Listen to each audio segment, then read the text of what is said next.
केन्दुगुड़ा ग्राम जंगल जमी परब सभा अनुष्ठित हो मालकानगिरी जिला खैरपुट ब्लॉक अंतर्गत केन्दुगुड़ा ग्राम जंगल जमी गोष्ठी पटा परब पालन कर सभारे प्राय 500 रु ऊर्ध्व ग्रामवासी उपस्थित थिले।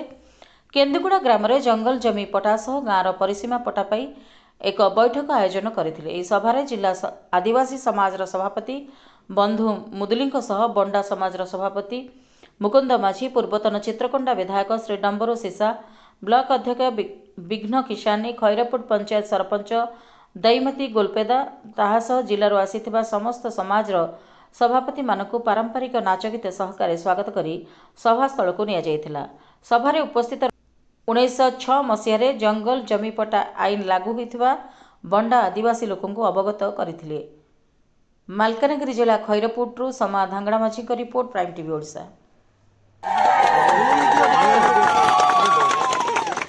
देख ब्रो आनी डुमा दादी डुमा आम आदिवासी बल कर देखु कौन कौन सरकार मनाइले तेने केद पाटा पत्थर आसब आम क्या कहते ये जंगल पर्वत सब आम आदिवासी